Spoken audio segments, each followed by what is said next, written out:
Olá, boa tarde para você, nosso telespectador que já está nos acompanhando aqui no horário do almoço. Estamos começando mais um NT Sul, trazendo para você informação. Confira os destaques da edição de hoje.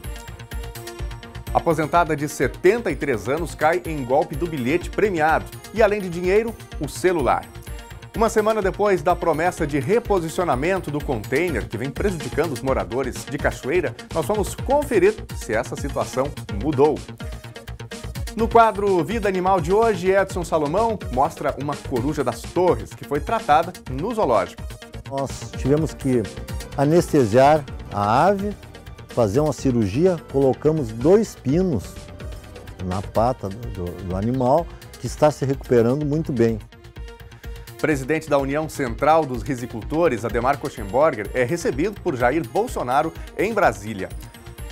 E nós conversamos com a advogada Odara Weimann sobre endividamento agrícola, gestão de riscos no agronegócio e outros temas relacionados à agricultura.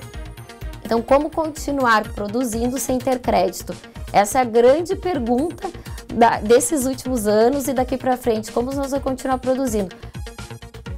Participe do NT Sul interagindo com a gente. Nós estamos sempre recebendo as suas mensagens, com informações, com as suas opiniões, fotos e queremos fazer um jornal colaborativo e cada vez mais interativo. Então, faça contato através do nosso WhatsApp 51997697129. Acesse também o nosso Facebook, comente e compartilhe as nossas reportagens. É o facebook.com/TV Cachoeira. Acesse lá, enquanto isso, a gente mantém você informado aqui no NT Sul, que já está no ar.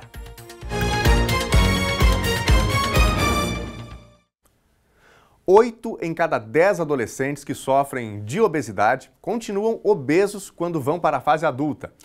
E as complicações da obesidade vão além da parte física. É que muitas crianças acima do peso acabam sofrendo bullying e isso deixa marcas no psicológico. Um esforço conjunto entre a criança, a família, médicos e psicólogos pode mudar essa realidade.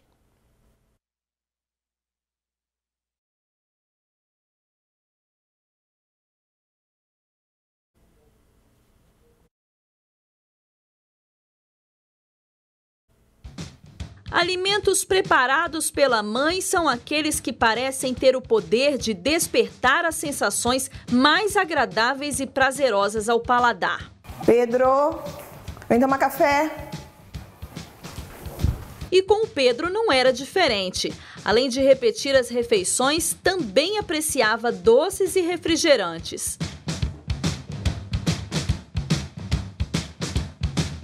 Minha mãe fazia o almoço, aí eu comia estrogonofe.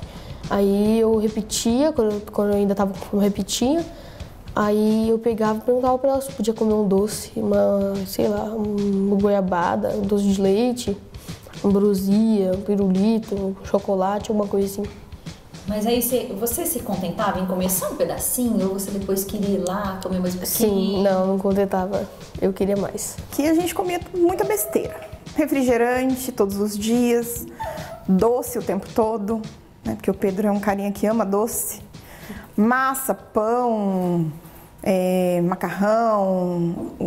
Era um hábito bem complicado. Cada um comia uma hora, Pedro não tomava café da manhã. Na verdade, acho que o único horário que a gente cumpria certo mesmo era o horário de almoço. Mas depois, chegava da escola, comia na escola, depois chegava aqui morrendo de fome, comia de novo. Então, a gente entende que também é um pouco de ansiedade, mas comia bastante. Por mais que pareça comum a falta de horários regulares para as principais refeições, a nutricionista Daiane Gonçalves explica a relação da quebra de rotina com o ganho de peso.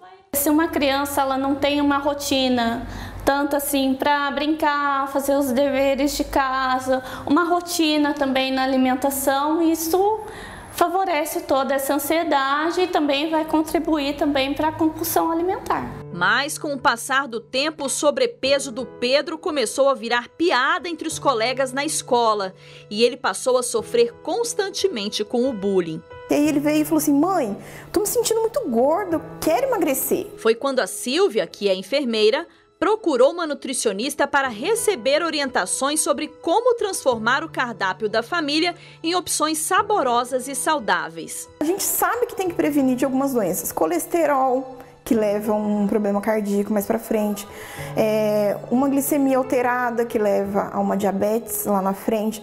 Então, eu tenho muito medo disso, de passar pela doença, porque a gente conhece o processo da doença, que não é fácil, né? Então, é melhor agir antes que a doença chegue. Além disso, o Pedro, que havia deixado até de andar de bicicleta, começou a praticar mais atividades físicas para ajudar no processo de emagrecimento.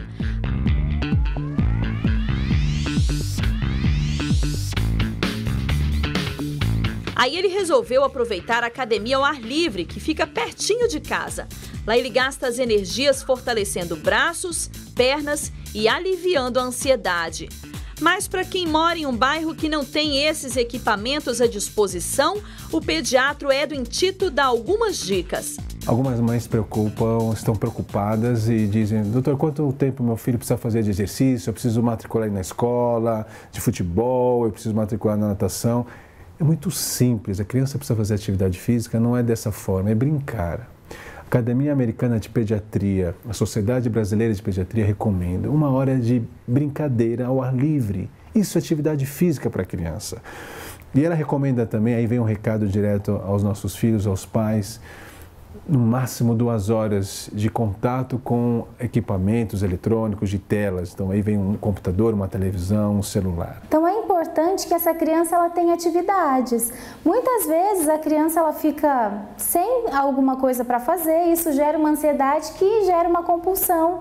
Então a gente precisa, eu acho que é uma dica para os pais, incentivar que eles façam alguma aula de música, que eles pratiquem um esporte, estejam com os amigos. Essas atividades ajudam bastante. Ajudam tanto que o Pedro já começou a perceber os resultados. Em apenas 2 meses dessa nova rotina, ele sentiu uma redução na ansiedade e também no peso. A recompensa?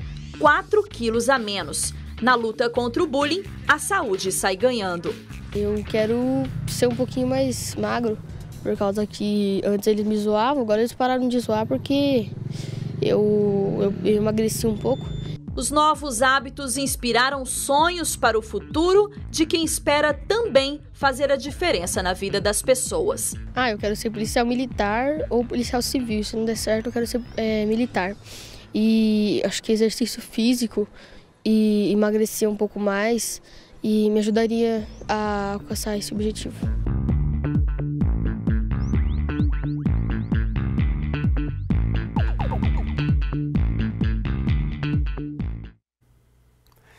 E agora a gente vai falar sobre uma história que certamente você que está em casa já deve ter ouvido pelo menos uma vez: o golpe do bilhete premiado.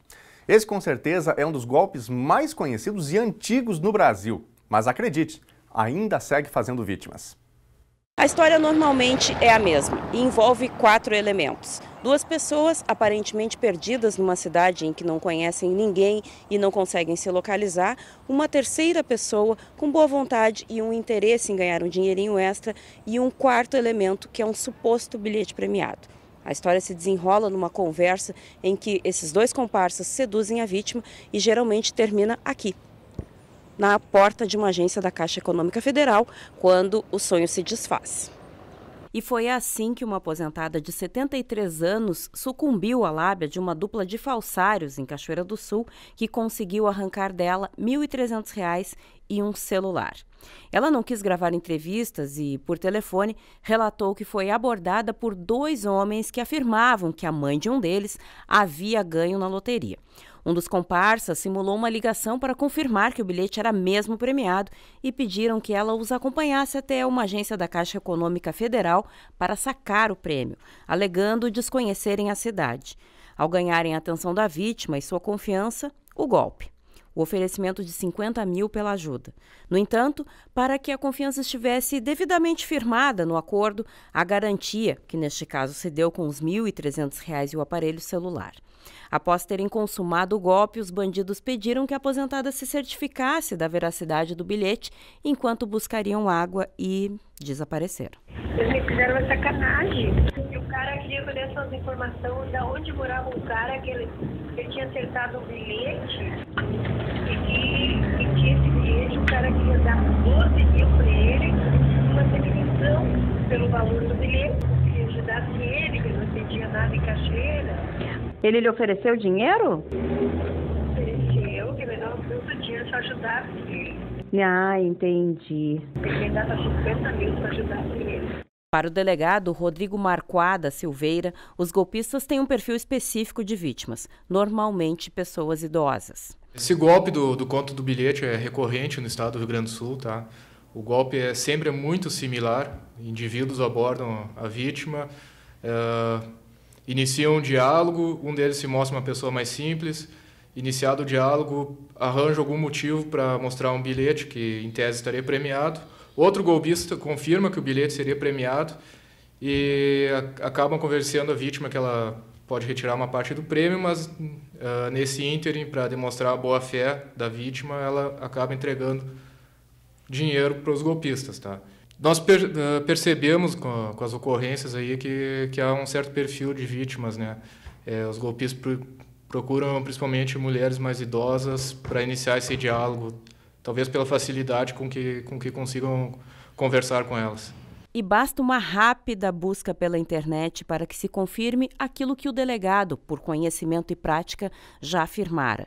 E com isso se demonstra que já foi alvo de tese de doutorado e publicação de livro, Os Contos e os Vigários, uma história de trapaça no Brasil, de José Augusto Dias Júnior. A tendência a querer tirar vantagem sempre que possível. O golpe é um clássico e chegou a um ponto de excelência que pega direitinho o imaginário do brasileiro. Ele oferece a suposta possibilidade de ganhar um dinheirão de maneira rápida, levando vantagem em cima do outro. Aqui em Cachoeira do Sul, o delegado reconhece que há mesmo um comportamento evidente e dá a dica. Pessoas, sabidamente, que desejam sempre uma vantagem a mais, né? E principalmente nessa época que todo mundo procura um dinheirinho a mais. A orientação que a polícia sempre dá é não iniciar essa interlocução com pessoas desconhecidas, tá? E em se deparando com a situação, pedir socorro, telefonar imediatamente para a polícia. E uma dica importante que vale para todo mundo, né? Eu acho que a gente precisa internalizar isso. Ninguém, absolutamente ninguém, dá dinheiro para ninguém, não é? Se alguém ganhou numa loteria, tem um bilhete premiado, ele não vai compartilhar isso com alguém na rua. Ele vai lá, vai sacar esse valor. Ninguém dá dinheiro para ninguém, não é? Então, muitas vezes, fruto da ganância, muitas pessoas terminam caindo. Vale a dica, fico alerta, não é? Para toda a nossa população, para a audiência aqui do NT Sul. E termina hoje o recadastramento 2019 dos aposentados e pensionistas da Prefeitura de Cachoeira do Sul. Quem perder o prazo pode ter o benefício bloqueado. Para a popular prova de vida, é necessário levar diversos documentos e a lista completa está no nosso site. O endereço é novotempo.com/NTSul. Dos 1.015 aposentados e pensionistas, apenas 599 estão em dia. O restante, são 416, tem até hoje, às 5 da tarde, para ir até o setor de perícias da Secretaria Municipal de Administração, Rua Moron, número 1013. Lembrando mais uma vez, quem perder o prazo pode ter o benefício bloqueado. Uma comitiva de produtores de arroz do Rio Grande do Sul e Santa Catarina esteve com o presidente Jair Bolsonaro ontem em Brasília. Cachoeira do Sul foi representada pelo presidente da União Central dos Risicultores, Ademar Koschenborger, e pelo presidente da Federação dos Trabalhadores na Agricultura do Rio Grande do Sul, Carlos Joel da Silva. No encontro, o presidente deu carta branca aos Ministérios da Agricultura e da Economia para que as demandas do setor arrozeiro sejam atendidas. A comitiva representou os produtores de arroz gaúchos e catarinenses em Brasília. Lá foram recebidos pelo presidente Jair Bolsonaro para um debate sobre o endividamento. A ministra da Agricultura, Tereza Cristina, participou do encontro. Os produtores solicitaram que as parcelas de custeio que vencem nos dias 20 de julho e de agosto fossem prorrogadas. Ainda pediram ao presidente que o governo determine que os bancos interrompam as execuções de dívidas que geralmente resultam em tomada de maquinário e outros bens que são colocados como garantia na hora da contratação de financiamentos. Um dos representantes de Cachoeira do Sul, o presidente da União Central dos Risicultores, Ademar Koschenborger, contou das respostas de Bolsonaro. E ele ordenou para a ministra Tereza Cristina e o Paulo Guedes que se empenhem no máximo para resolver o problema do arroz. O que é o problema do arroz? É o endividamento né? E a falta de renda, né? Por que é a falta de renda? Porque nós temos problemas dentro da lavoura e fora da lavoura, né? A questão do Mercosul, por exemplo, isso nos atinge diretamente. Então, a proposta que eles têm é de imediatamente liberar o Mercosul. O que, segundo o presidente da UCR, possibilita a compra de fertilizantes, peça para os maquinários e outros insumos com preços melhores que os praticados no Brasil. Não pode, por exemplo, uma manga de plantadeira que eu compro fabricada aqui em Canoas ou em Horizontina ou Santa Rosa, e eu pagar R$45 e o meu colega no Mercosul, comprando a mesma manga fabricada aqui, vai pagar 15 pila. A ministra Tereza Cristina ficou de se reunir nesta sexta-feira com o ministro da Economia, Paulo Guedes, para tratar destas demandas. Uma medida anunciada por Bolsonaro durante o encontro, que pode favorecer o setor produtivo, é a abertura do mercado de crédito com bancos internacionais, o que deve ocorrer já nos próximos meses.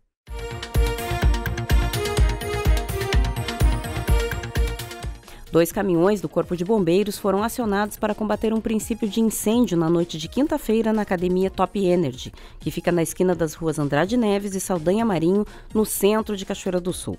As chamas puderam ser vistas por quem passava pelo local, já que as paredes são de vidro. Conforme os bombeiros, ninguém ficou ferido e o fogo foi provocado por um curto-circuito em um ventilador. As chamas atingiram uma parte do salão do primeiro pavimento da academia, que segue funcionando normalmente na manhã de hoje.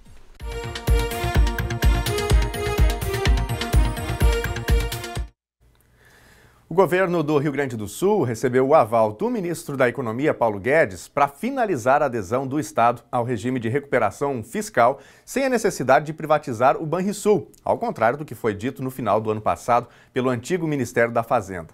A projeção do Piratini é assinar o acordo ainda neste ano. O acordo vai permitir ao Estado a suspensão do pagamento da dívida com a União por até 6 anos e voltar a fazer empréstimos para retomar os investimentos. O governo gaúcho também anunciou que vai revisar todos os incentivos fiscais concedidos às empresas. Esta é uma das iniciativas que vai ser adotada pelo Estado após a assinatura da adesão ao regime de recuperação fiscal. Em 2018, as empresas beneficiadas deixaram de pagar mais de 9 bilhões de reais. Isto é pouco mais que o dobro do déficit do Caixa do Estado, projetado pela Lei de Diretrizes Orçamentárias para 2020, de 4 bilhões e 300 milhões de reais.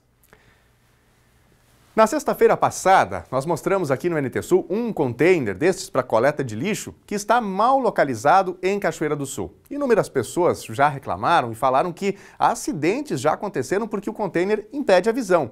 Estamos falando deste assunto novamente porque a Prefeitura de Cachoeira do Sul prometeu reposicioná-lo, mas isso não aconteceu. Antes da reportagem ser exibida na semana passada, procuramos o secretário de Meio Ambiente de Cachoeira do Sul, Ronaldo Trojan, para relatar o problema apontado por nossos telespectadores. Trojan prometeu que até esta sexta-feira o container já estaria reposicionado. De repente eu vou solicitar hoje, de repente aquilo fica um caminhãozinho book, né? Leva uns dias, mas em uma semana a gente já resolve isso aí, tá? Mas, infelizmente, passada uma semana, o problema ainda não foi resolvido. O container, aquele que gerou mais de 50 comentários na página da TV no Facebook e dezenas de compartilhamentos, indicando que sim, é um problema para a população, parece não ser uma prioridade para a administração, que simplesmente esqueceu do compromisso.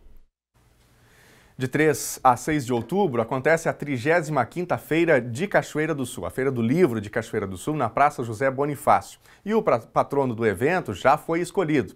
Aprovado pelo Conselho Municipal de Políticas Culturais e pelo prefeito Sérgio Gnatti, o jornalista cachoeirense Eugênio Esber vai ser o próximo homenageado pelo evento. Esber tem uma carreira jornalística reconhecida em todo o estado do Rio Grande do Sul. Ele é formado pela Pontifícia Universidade Católica do Rio Grande do Sul, a PUC, já trabalhou em diversos jornais e ganhou prêmios de jornalismo. Além disso, Esber tem experiência como professor universitário. Em 2017, lançou o livro Um Certo Mr. Ebling, uma saga de empreendedorismo e inovação. Agora, meio-dia e 22, nós vamos conferir algumas das mensagens que você, telespectador, está enviando para o nosso WhatsApp. Se você ainda não enviou, já anote aí o nosso contato. É o 51997697129. Você também pode participar pelo Facebook, e eu vou começar aqui justamente com as mensagens que chegam pelo nosso Facebook, facebook.com/TV Cachoeira. Você interage, manda seu recadinho. Daqui a pouquinho a gente vai mostrar também aqui algumas fotos, já chegaram várias nas nossas redes sociais, lá no WhatsApp, mas agora eu vou mandar os recadinhos aqui, alguns deles ao menos, do nosso Facebook. Se você não acessou, passe lá, compartilhe o nosso vídeo ao vivo, né? Afinal, estamos aqui registrando o dia a dia de Cachoeira do Sul, as informações aqui da cidade, um pouco sobre a vida do Rio Grande do Sul e até mesmo do país. Enquanto você almoça, a gente vai aqui atualizando as principais informações do dia. Quero mandar um abraço para o Marcelo Silva, que está passando por aqui, mandando seu recadinho. Valeu, Marcelo, um grande abraço para você, uma ótima tarde. O Luciano Oliveira também está aqui, desejando a todos uma boa tarde. A Rosane Cassol também mandando seu recado. Muito obrigado, viu, Rosane? Tudo de bom para você. Uma excelente sexta-feira. Daqui a pouquinho a gente mostra outros recadinhos, né, e as fotos também que estão chegando através do nosso WhatsApp. A seguir, no quadro Vida Animal de hoje, Edson Salomão mostra uma coruja das Torres que foi tratada no zoológico de Cachoeira do Sul.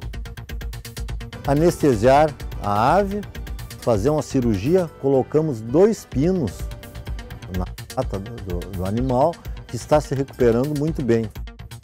E nós conversamos com a advogada Odara Weiman sobre endividamento agrícola, gestão de riscos no agronegócio e outros temas relacionados à agricultura. Então, como continuar produzindo sem ter crédito? Essa é a grande pergunta desses últimos anos e daqui para frente, como nós vamos continuar produzindo? O NT Sul volta em 3 minutinhos, não saia daí.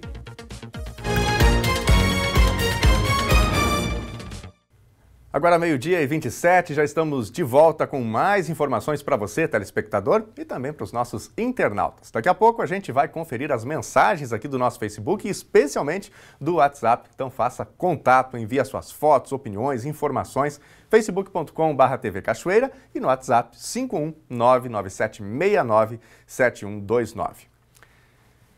O frio no sul e sudeste do país deu uma trégua, mas ainda não foi embora de vez. Confira na previsão do tempo como fica o clima para Cachoeira do Sul e também para todo o estado do Rio Grande do Sul.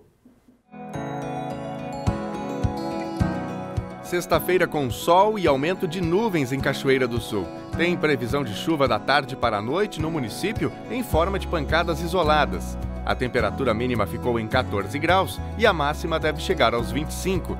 Sábado tem sol com muitas nuvens ao longo de todo o dia e podem ocorrer pancadas isoladas de chuva, mínima 16 graus e máxima 22.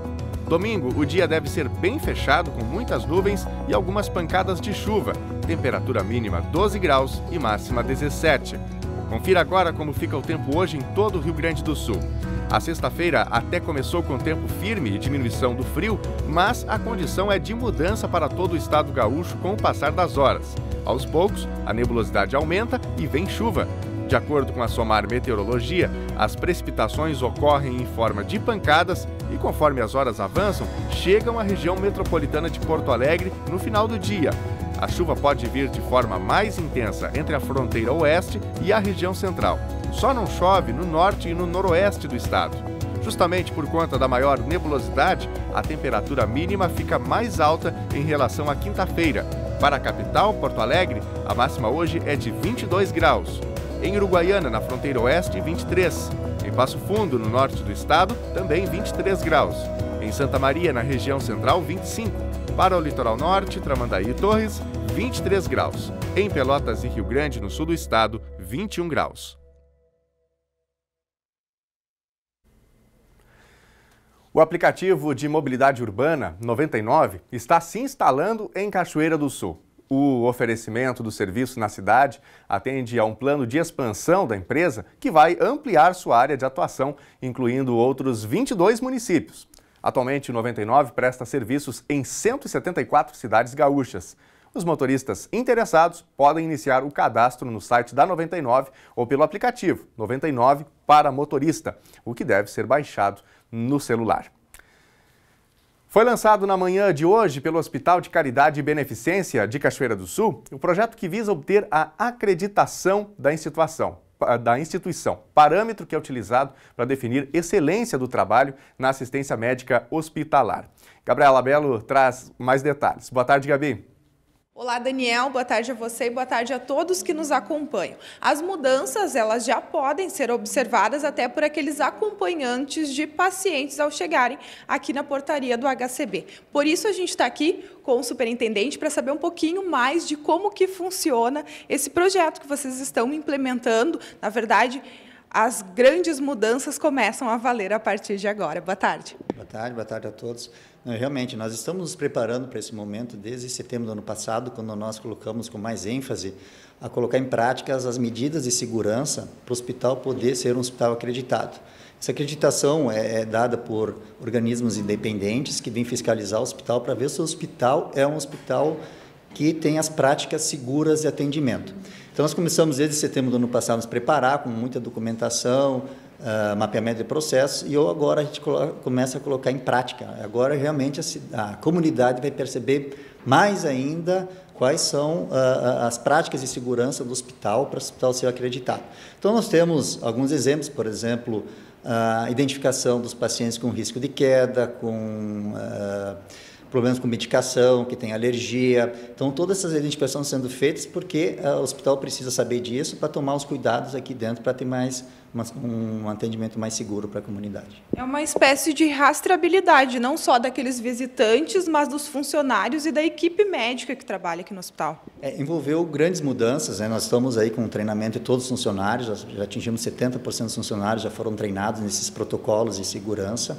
Os médicos também foram treinados, a equipe terceirizada do hospital também, e agora a comunidade vai começar a sentir mais isso, porque nós estamos colocando em prática, né? A partir de agora, o paciente ele fica sabendo da medicação antes mesmo de recebê-la. Essa mudança é bem importante. Dentro dos protocolos de segurança, universal inclusive, né, é colocado que o paciente participe mais dos cuidados da assistência, que ele saiba mais, porque ele pode colaborar com a assistência e com a sua segurança.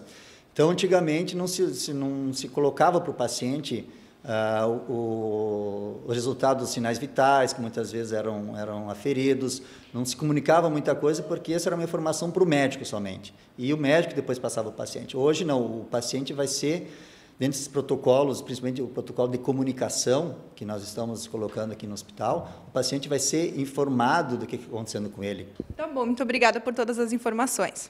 Obrigado.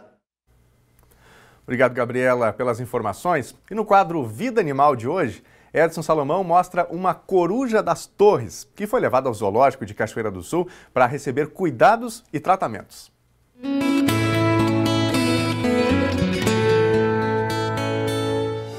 Há poucos dias recebi um filhote de coruja da torre. Um fazendeiro tem um galpão muito grande, muito alto, e todos os anos um casal de coruja reproduz naquele local. E essa vez 3 filhotes, agora já estavam até bastante desenvolvidos. E como naquela briga por alimento, né, quando chegam os pais, um deles caiu e de uma altura bastante grande e quebrou a perna. Né? Quebrou a perna e o fazendeiro ficou com pena, né, e procurou socorro. Levou até lá a minha clínica, né, e nós tivemos que anestesiar a ave, fazer uma cirurgia, colocamos 2 pinos na pata do animal, que está se recuperando muito bem.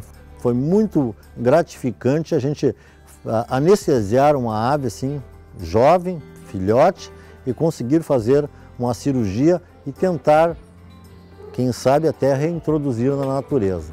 Então, ela chegou bastante agressiva, muito assustada, e aos poucos já está aceitando carinho, já está se alimentando muito bem. Eu tenho algumas imagens que foram feitas lá na clínica de todo esse trabalho, esse cuidado que nós estamos tendo para salvar essa ave. Então, vocês notem como é importante a divulgação pela imprensa de que os animais silvestres devem receber socorro Eles devem ser conduzidos a clínicas veterinárias que, com certeza, o profissional vai prestar alguma ajuda ou vai encaminhar para um lugar onde que tenha algum especialista em lidar com esses animais. Eu lembro vocês que sempre que forem socorrer um animal silvestre, tenham cuidado, porque às vezes eles podem até morder uma pessoa, ou bicar ou com a garra machucar as pessoas. Então vamos prestar socorro aos animais silvestres com bastante cuidado para evitar algum acidente.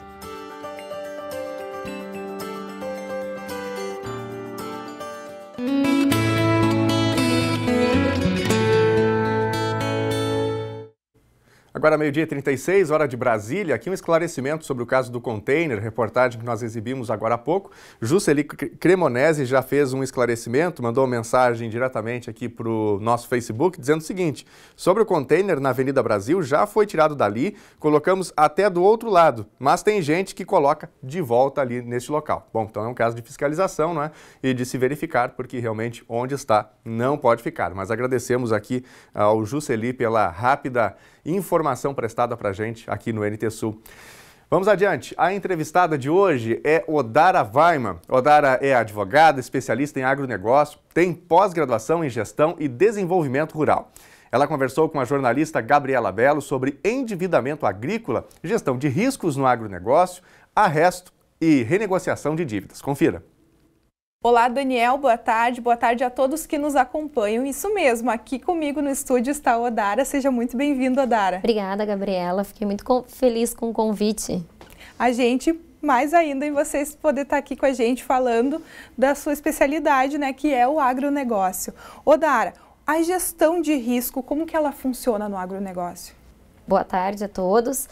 Primeiramente, trabalhar com agronegócio não basta conhecer somente uma linha do agronegócio, não apenas a cadeia produtiva, a cadeia comercial, financeira. É impossível a gente ver isoladamente cada uma dessas áreas, porque esses elos têm que estar conectados.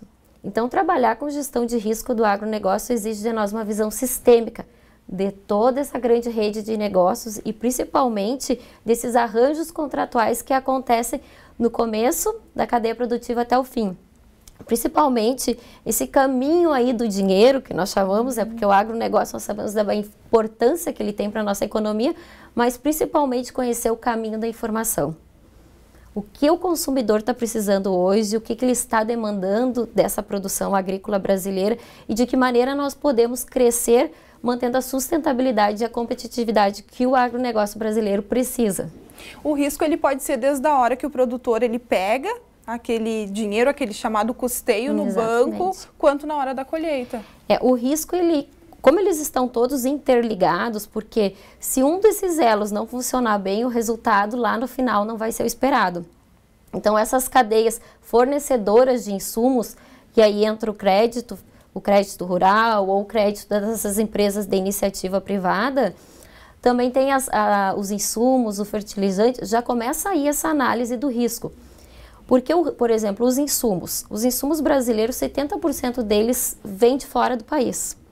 Nós não temos hoje empresas nacionais que têm suporte, que possibilitem esse suporte ao produtor rural, fornecendo, por exemplo, insumos de todas as variedades, mas aqui vamos adentrar nos fertilizantes. Os fertilizantes, por exemplo, 40% deles vêm de fora do país. Então, se nós tivermos um aumento, um dólar, uma oscilação das taxas cambiais aí, provavelmente isso vai refletir no preço desse fertilizante e provavelmente vai ser repassado como efeito, uma consequência natural ao custo do produtor e também lá no final do preço final. Então, tem que ser analisado desde o início, que maneira que eu posso me precaver de não estar tão descoberto nesse mercado, de não estar tão desprotegido. Na outra forma também, ao financiar a minha lavoura, ou a minha produção, a minha pecuária, de leite, de corte, seja o que for. E as mais variadas cadeias produtivas aí. Que maneira que eu vou acessar esse crédito? Hoje, Gabriela, nós temos um grande problema que é o endividamento do setor do agronegócio brasileiro. E aqui, especificamente na nossa região, principalmente as cadeias do arroz e da pecuária. Então, como continuar produzindo sem ter crédito? Essa é a grande pergunta desses últimos anos e daqui para frente, como nós vamos continuar produzindo.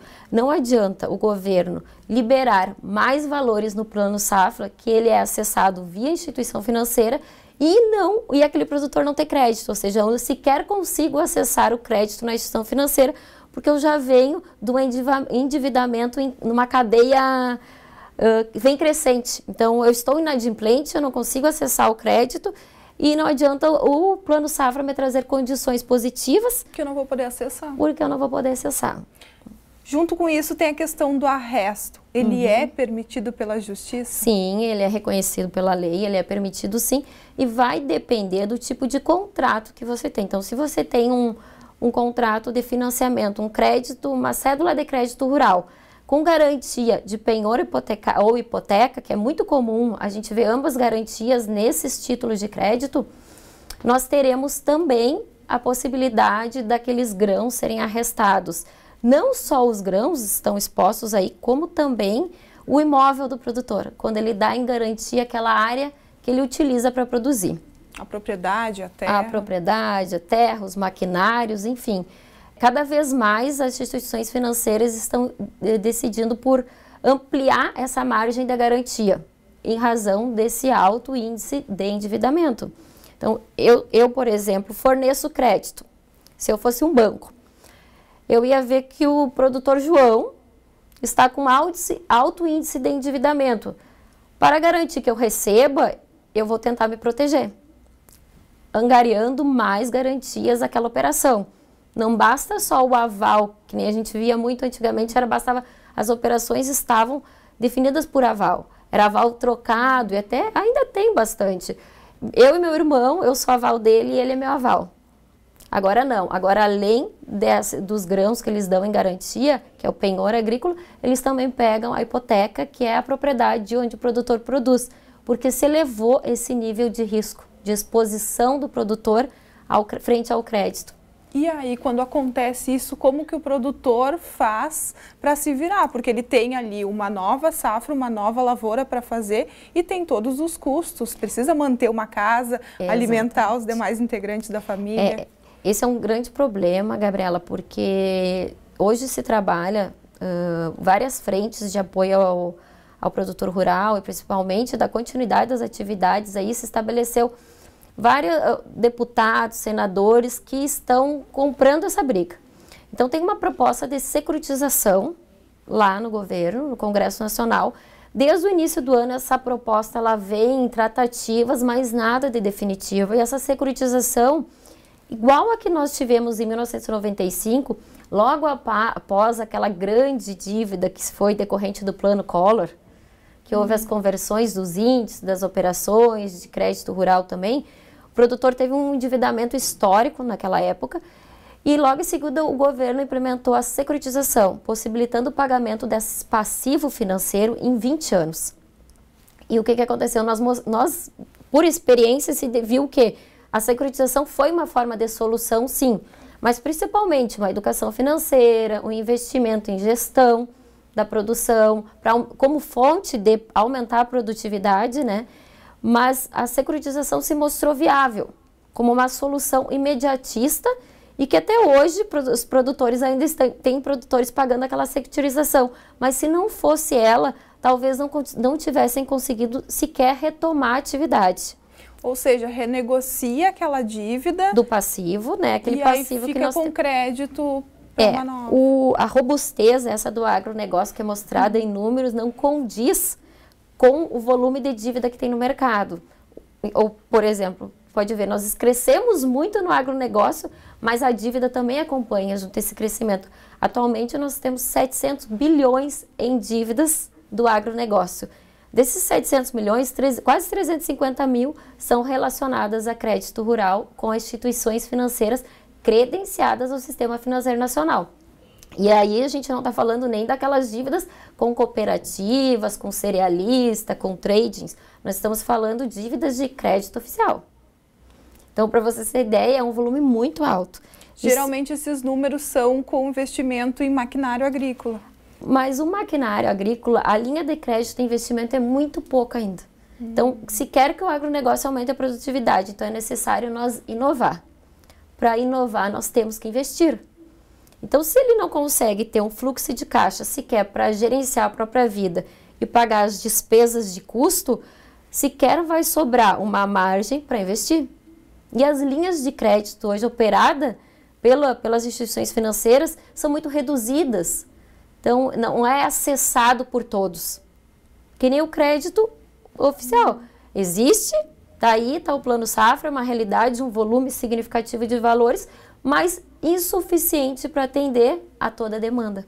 Você que acompanha essa gestão do agronegócio, com esses valores, esses juros que são oferecidos desses créditos pelo governo, toda a tecnologia, porque é preciso investir, você falou, não tem como parar no tempo. E o custo da produção, o custo com alimentação, transporte, enfim, os custos são inúmeros. Como planejar e fazer uma lavoura todo ano? Então, esses custos devem ser gerenciados ao longo dos anos. Não é que agora eu estou com dívida hoje, mas essa dívida com certeza ela é decorrente de uma ausência de planejamento passado.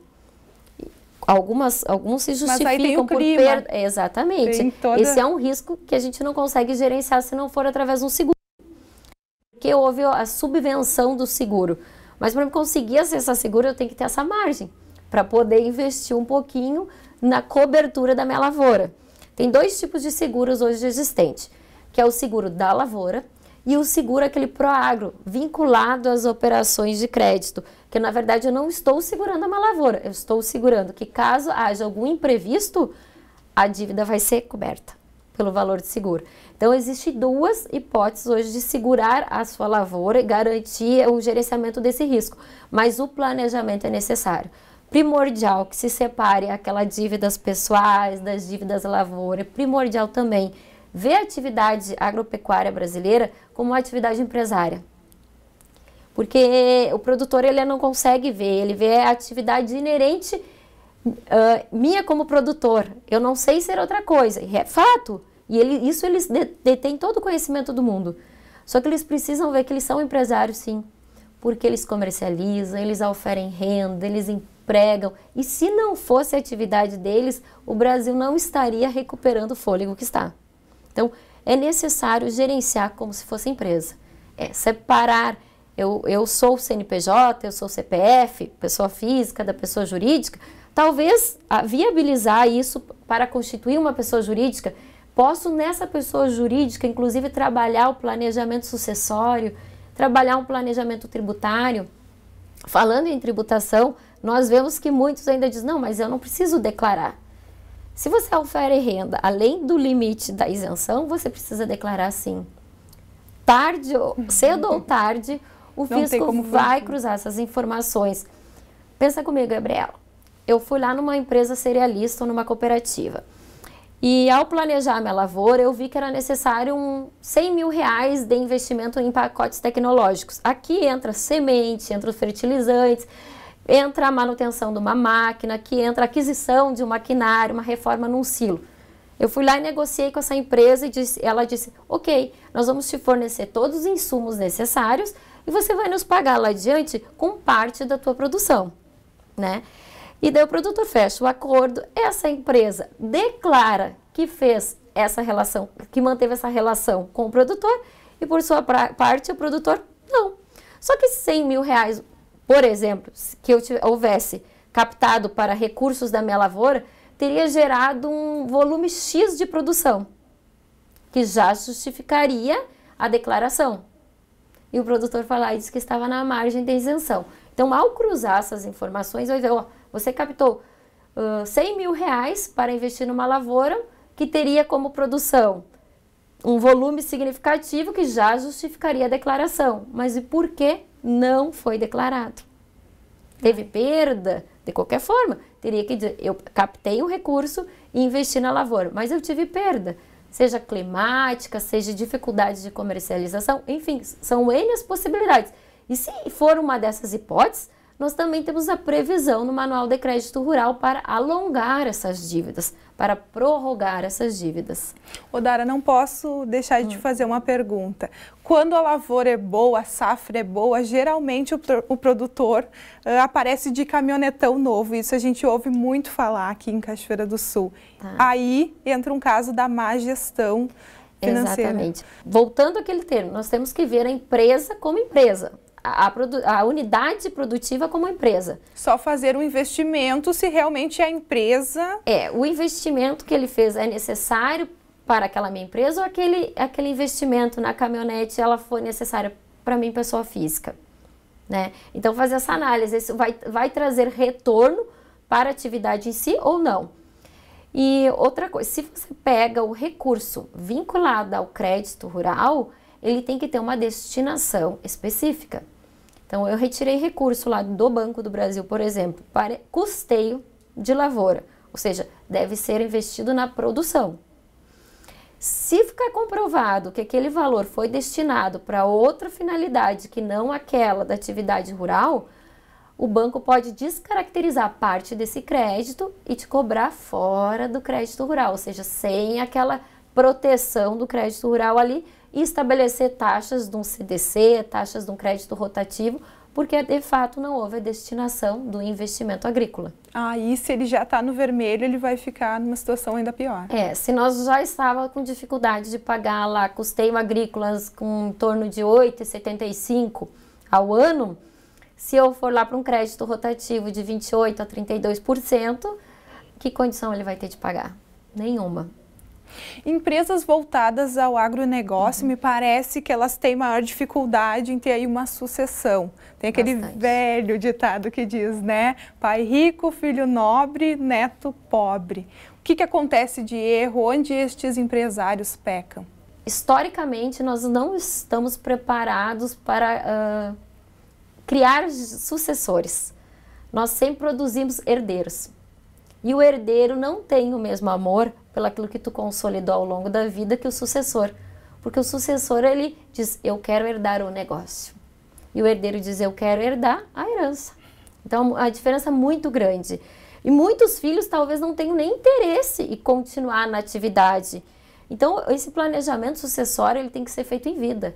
Não é que nem muitos dizem, mas vocês já estão falando na minha morte. Não, se você tem amor pelo aquele legado que você construiu, por que não pensar como ele vai ser mantido daqui para frente? E hoje existem muitos mecanismos possíveis, aí, ferramentas possíveis para gerenciar essa sucessão. A própria constituição de uma pessoa jurídica ali, que vai integralizar aquele patrimônio e depois você pode ir transferindo as cotas para o seu herdeiro sem a mesma despesa do inventário, já se justifica por si só. Porque ali você vai definir regras entre os sócios. Quem são os sócios? Aquela família. Eu quero participar da empresa. A outra irmã talvez não queira estudar fora, vai receber lá um percentual justificável pela sua parte, a sua parte em cotas, mas aquele filho que trabalha lá na produção, que pega junto com o pai e acorda cedo, também vai se justificar alguma vantagem maior, um recebimento de um prolabore, e os outros vão ficar com lucros e dividendos ali. Nisso a gente vai trabalhando a sucessão, porque não vai precisar ser desgastante. O pai em vida vai dizer, eu quero que quem fique responsável pela atividade, quem fique responsável pela tomada de decisões, vai ser eu enquanto estiver vivo, mas eu estou planejando a minha sucessão, preparando aquele filho. E aí vai evitar um processo, vai evitar um desgaste altíssimo. Isso também. O mais importante é a participação de todos nesse processo que vem sendo construído, de planejar a sucessão. E que as partes envolvidas tenham clareza. De fato, eu não tenho habilidades para lidar com uma lavoura de soja e também não tenho interesse. O outro filho diz, eu só sei fazer isso. Então, quais serão a forma que eles vão ser estruturados ali dentro? Então, tu pode trabalhar isso evitando esse conflito, esse desgaste lá no futuro. Briga da família, onde ninguém mais se dá dizer, um neto, talvez, um filho já não esteja mais, tem um neto, vamos colocar os netos já que querem trabalhar, essa nova geração aí está com um gasto tão bacana, investindo, tu vê tanta gente estudando sobre o agronegócio, querendo, ele tem despertado interesse, mas a gente tem que saber respeitar também o que foi construído. Então, não só chegar com novas ideias, mas respeitar tudo aquilo que deu certo. Se existe até hoje, é porque deu certo. Está em crise, mas estava dando certo. Então, somar essas habilidades. A inovação, a tecnologia que vem, essa nova geração aí, mas também respeitando as tradições. É aquele conhecimento que eu sei da terra, como manejar um solo. Eu já sei que vai chover, que não sabe. Esse conhecimento o produtor tem. Então, vamos casar esses dois, com certeza os resultados serão muito bons lá na frente. Os lucros com certeza serão maravilhosos. Odara, muito obrigada pela tua participação. Acredito que tirou a dúvida de muitas pessoas que estão assistindo agora. É pouco tempo, mas a gente tenta casar um pouquinho de tudo aí para passar uma rápida informação aí, né?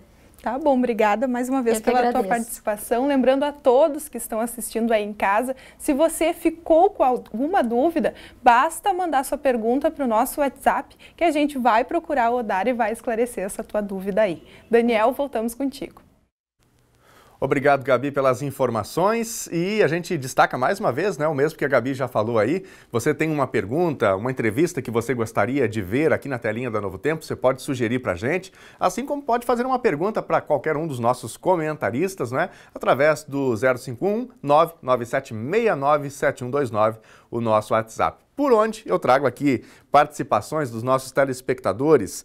A Elisete, ela é da Ferreira, aqui em Cachoeira do Sul, e destaca que o pessoal está fazendo uma operação tapa-buracos por lá desde hoje de manhã. Não é uma estrada que está bastante debilitada, a gente vinha recebendo várias reclamações dos moradores. Está aí, portanto, as máquinas estão trabalhando, estão na pista, na faixa da Ferreira, aqui em Cachoeira do Sul. Elisete, muito obrigado por compartilhar com a gente. Ficamos felizes, né, que está tendo um desfecho este assunto. Vamos lá, quem mais manda mensagem para a gente aqui? A Ana Rodrigues Machado. Boa tarde, estou com meu pai e minha mãe, um beijo para eles. Eles moram na Ponte Verde. Ana Rodrigues mora no Botucaraí, interior. Um abraço para vocês. O pai dela é o Adão e a mãe a Celana. Um abraço para toda a família interligada através da TV Novo Tempo aqui no meio-dia. Quem manda mensagem para a gente aqui também, boa tarde, estou assistindo ao NT Sul, na Vila Vargas, o Jorge Luz. Boa tarde, Jorge, obrigado pela mensagem, viu? Tudo de bom para você, para sua família aí também. O Valério Hunter, tô ligado no NT Sul, curtindo as notícias de nossa cidade. Obrigado, Valério. Também uma excelente sexta-feira para você. Mais uma telespectadora. Peço que mande um alô para a galera da cozinha da Escola Cristã de Férias da Igreja Bancários, João Pessoa. Não esqueça, pois boto todas para assistir hoje o NT Sul, meio-dia. Olha aqui que legal, viu? Tem uma turma grande e a gente vai mostrar a foto. Aí estão, portanto, né? Todas as moças que se envolvem neste belíssimo trabalho. Um grande abraço para todos os amigos dessa Escola Cristã de Férias em João Pessoa, na Paraíba. Muito obrigado por compartilharem esta foto com a gente aqui. A Alessandra também manda um abraço para sua filha que está fazendo 15 anos hoje, a Maquele. Parabéns, Maquele, felicidades, que data especial, né? 15 anos. Um abraço para você, para toda a família, que Deus possa abençoar grandemente. Muito obrigado a você que participou com a gente aqui. O NT Sul desta sexta-feira vai ficando por aqui, mas nós continuamos com você pelo Facebook, no link facebook.com/TV Cachoeira. E também pelo WhatsApp no 51997697129. Pode continuar mandando as suas mensagens. Você também pode nos acompanhar pelo site, onde estão todas as nossas reportagens, além de outros conteúdos. É novotempo.com/NT Sul. E amanhã nós voltamos com mais informações para você às 9 horas da noite no NT Sul Mais. No domingo tem NT Sul Mais às 11 horas da manhã. Ao meio-dia nós retornaremos na segunda-feira. Um ótimo fim de semana para você, até mais, tchau!